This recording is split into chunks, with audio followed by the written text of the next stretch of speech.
there's so many variations and vectors and connections to different vertebrae that you can get from this position.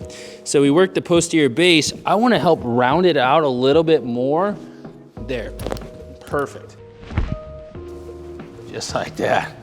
Yeah, I've been definitely feeling a little bit better, feeling more aligned, especially with my back. Had a little bit of pain in my left side and got a great adjustment last time. And with my legs, I played a little bit of basketball over the weekend, and whenever I work out a little bit, my calves tighten up, so they're a little tight. And my left foot has definitely gotten a lot better. I feel really good walking with that, but just got a little bit more work to do on my right leg. I tend to roll out my ankle every once in a while. And if we can just keep on trying to rotate it more inside, so I don't, when I walk, roll to my outside of my foot, that'll be big, so looking forward to it. What's up, everybody? This is our first update with Jonathan as we are taking care of him at the Source Chiropractic. Again, has a very unique condition, Charcot Marie Tooth Disease, and we are entering our third week of care. We've been seeing him 3 times a week, twice a day, and we're gonna do an update on his gait, on his squat. I've been seeing some really cool things with adjusting him, and before we get into the adjustment, I want to go check his muscle strength again with his fingers out. So go ahead and start here. So hold them out. I'm going to try to go ahead and push in. Okay. Getting a little bit better there. I see that's closer to a 4 out of 5 and how we grade it. That's almost full 5 out of 5, and again, strongest on these two. And you can put that one down, it's okay. And then we're going to go here, so hold them out wide. I'm going to go ahead and try to push in. So I would say that's in between 3 and 4, full 5 out of 5. 5 out of 5. So we're starting to show a little bit of improvement in that interosseous muscle test. Let's go and get you adjusted. Go face down for me. So it's been awesome just getting to take care of Jonathan, and I'm seeing some really cool things. We've been really working on his feet and his ankles. He's developed a lot of laxity and hypermobility on his right ankle from rolling to the outside so much. But I've discovered a really awesome calcaneus adjustment that I can do with him. But let's go ahead and check in on what's showing up today. And so the importance of the check every single day is if you are making improvements, the system should be evolving. And so it shouldn't be the same series of adjustments every single time if we're dealing with an adaptive, dynamic, evolving system. If the system is stuck, then I would be repeating a similar recipe. And that's not the goal. The goal is that we are seeing evolution. And so what I'm picking up is slight posterior rib cage on the right side. There is an apex here, but the apex is not always where we're going to adjust it. We're going to look for where the system could most integrate an impulse, right? An adjustment happens from an adaptation to the external force applied. And so even though the apex is here, there's more of an opening here. So go ahead and take a nice big breath in, let it out. There we go. Adjustment 1. All right, so come over here. I just want you to take a look at this. First, look at the feet going this way. And so what you'll be able to notice is the really high arches, right, which is a sign of CMT, our Charcot Marie Tooth. But I also want you to take a look at this view. And what you'll notice is a huge medial subluxation of the calcaneus. And so what we need to do, and you can see it in how there's now a bend also in the Achilles tendon, a little bit less pronounced on the left side. So one of the things that I've been working with Jonathan on is repositioning of the calcaneus. And so there's a really nice adjustment you can do in opening where you basically distract, roll to the inside, and bring it out this way. So it's just like that. And that's it. That's as near perfect as you can get on that adjustment. And just from that adjustment, go ahead and now re-look. Big change. Look down this way at the ankles. So you want to see how you had a lot of medial rotation and now it's getting better. Part of what is going to create that consistency is he sprained this ligament on the outside of the ankle multiple times, and he gets a lot of contraction in the calves, and sometimes you'll even, actually you can see it on the left calf, a little more pronounced. So if you look really close, you should be able to see that slight twitch of that muscle happening. And for him, that's happening a large part of the time, and that's why the muscles will get tired and also feel tight.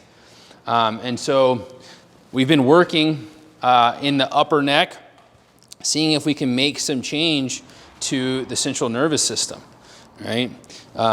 This is a nerve system disease. And so, you know, better information going in to the brain can lead to better information going out to the body, right? And all of our joints have what's called mechanoreceptors.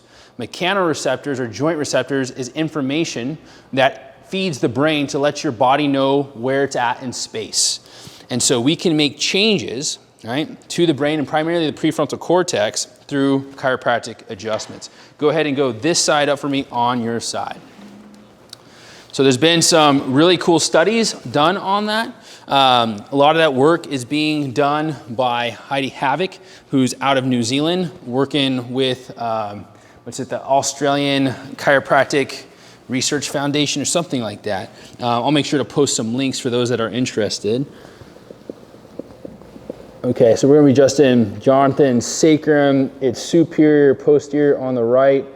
I'm getting a little traction down with his leg. That creates a nutation of the sacrum at the base. Roll, perfect. Good, go to the other side. Got some great adjustments going on so far. How are we doing, Jonathan? Doing great. Doing good, brother? Okay. And so I wanna get a little bit more of an opening, continuing that. And I was kind of sharing this with Jonathan as I was adjusting him last time. Some people think if I'm in side posture, it's the same adjustment. There's so many variations and vectors and connections to different vertebrae that you can get from this position. So we work the posterior base. I want to help round it out a little bit more. There, perfect. Now go face up for me. So we're doing good. We've also been working a lot with his feet. Primarily the cuneiforms. So if you come around here, you can take a look. Again, there's just a hump right there that's a little bit more pronounced than usual. And there's the row of cuneiforms, which is part of when they all go superior is what's gonna help create that larger than normal arch. So I've been trying to find how to drop these down. And again, his foot naturally wants to rotate to the outside. So finding a way to help bring it more medial while also releasing this interosseous membrane tension. So he also has built like a lot of callus here, and you could say excessive both scar tissue and cartilage in this position, almost casting his leg in that position. So we're starting to clean that up. And so I want to be able to bring his foot into dorsiflexion. If you notice when he squats, he has a hard time keeping his heels on the ground. So dorsiflexion, and then drop those cuneiforms down and in. Boom. See it? Perfect, perfect. And then I can retest this. Now this is something Jonathan's gonna really need to work on his own as well. This would be really good for a massage device like the Charcot muscle blaster that we use in the office to come in here and really start to break up some of this interosseous adhesions. But the joint, adjusting the joint on that was perfect. Again, it's gonna be similar on this side. It's not as bad on the left side. So again, you have the hump. He's superior on cuneiform tooth 2 and 3 primarily. So rolling it into the midline and then through here with dorsiflexion. Got it. You heard it's much bigger on the right side. Both were good adjustments. Just slight distraction on the metatarsals. Good. I'll wash my hands real quick, clean them off. All right, let's check out his neck. We're doing great so far. How are we doing, Jonathan? Doing really well. Yeah, man, those were some great foot adjustments, ankle adjustments. Yeah, those are nice. All right, so C7 on the right side going into the T1. Anytime we're adjusting the lower neck, the direction will change. Instead of going more headward or cephalad, we'll go more towards the tail or more inferior. So it's gonna go here. So that was C7 on the first rib in T1. And his upper neck, it's like almost night and day. When he first started, I would palpate the suboccipitals and they were fully firing. You know, we call it hypertonicity of those muscle groups. And to me, that's a sign of potential cord tension and or just vertebral subluxation in the upper cervical complex. So that was a beautiful adjustment. Got ease in the neck. And that would be adjustment 1. Come on up, brother. Yeah, man. Let's see you walk again real quick after, post adjustment today. So even from today's adjustment, just noticing the difference in the gait after an adjustment. That's actually a pretty nice improvement. Let's go ahead and get you to do that squat again. So if you want to face the wall that way, and see if you have a little bit better ability keeping your heels on the ground. That's a little better, a little bit more balanced, huh? It's definitely better. I'm not like falling over. Try it again. There you go. And now face away and do it again. So already seeing the difference that an adjustment makes, within 10 minutes. The goal though is that he can maintain that increase in function for a longer time, right? And so that's why when you go to see a chiropractor, it's nice to have a frequency. You'll get adjusted and your body's like, this is awesome, I feel better, but the tendency is to go back to what you know, right? Your old patterning, your old posture, your old habits, and remember the muscles, the ligaments, and the tendons are often part of that old pattern, kind of holding you in.